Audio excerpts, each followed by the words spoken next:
CBSE board 10ാം class പരീക്ഷാഫലം വന്നപ്പോൾ Njarakkal saint Joseph public സ്കൂളിലെ ആഗ്നസ് ബോണി സോസ മുഴുവൻ മാർക്കും സ്കോർ ചെയ്തു. ട്യൂഷൻ വേണ്ടെന്ന് വെച്ച് തങ്ങളുടേതായ രീതിയിൽ പഠിച്ച് ആഗ്നസ് 500-ൽ 500 മാർക്കും നേടി.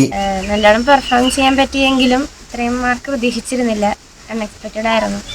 ഇനി പ്ലസ് 1-ൽ ബയോമാത്സ് എടുക്കാനും അതുപോലെ തന്നെ ഫ്യൂച്ചറിൽ സിവിൽ സർവീസസും അതുപോലെ തന്നെ സയൻസ് ഫീൽഡായിട്ട് ബന്ധപ്പെട്ട കരിയറും നോക്കാനാണ് ആഗ്രഹിക്കുന്നത്.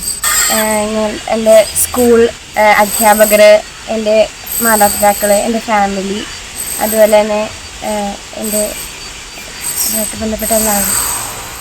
ആധുനിക സാങ്കേതിക സൗകര്യങ്ങൾ പ്രയോജനപ്പെടുത്തിയുള്ള പഠനത്തിലൂടെയാണ് നായരമ്പലം മാനാട്ടുപറമ്പ് തേറാക്കൽ വീട്ടിൽ ആഗ്നസ് ഈ നേട്ടം കൈവരിച്ചത്. ഇന്ത്യൻ കോസ്റ്റ് ഗാർഡിൽ സബോർഡിനേറ്റ് ഓഫീസറായ ബോണി ബോസ് സോസയുടെയും നായരമ്പലം സബ് ട്രഷറിയിൽ ജൂനിയർ സൂപ്രണ്ടായ സിമി ആൻ റോഡ്രിക്സിന്റെയും മകളാണ് ആഗ്നസ്. ക്ലാസ്സിൽ പഠിപ്പിക്കുന്ന പാഠഭാഗങ്ങളുമായി ബന്ധപ്പെട്ട് ഓൺലൈനിലൂടെ വിവരങ്ങൾ മുൻകൂട്ടി ശേഖരിക്കുന്നതായിരുന്നു പഠനരീതി. സ്വാഭാവികമായും പാഠങ്ങൾ എളുപ്പത്തിൽ മനസ്സിലാക്കാൻ ഇത് ഉപകരിച്ചിരുന്നു. രാത്രി ഉറക്കം കളഞ്ഞു പഠിക്കുന്ന രീതിയും ഇല്ലായിരുന്നു. പ്രിൻസിപ്പൽ സിസ്റ്റർ നോയൽ റോസിന്റെയും ക്ലാസ് അധ്യാപിക കൂടിയായ വൈസ് പ്രിൻസിപ്പൽ മോനിയുടെയും മറ്റു അധ്യാപകരുടെയും പിന്തുണ തന്നെ ഒരുപാട് തുണച്ചതായി ആഗ്നസ് പറഞ്ഞു. നല്ലൊരു ഗായികയും കൂടാതെ ഡാൻസറും കൂടിയാണ് ആഗ്നസ്. മികച്ച വിജയം പ്രതീക്ഷിച്ചിരുന്നെങ്കിലും സമ്പൂർണ്ണ വിജയം പ്രതീക്ഷയ്ക്കപ്പുറമാണെന്ന് ആഗ്നസ് പറഞ്ഞു.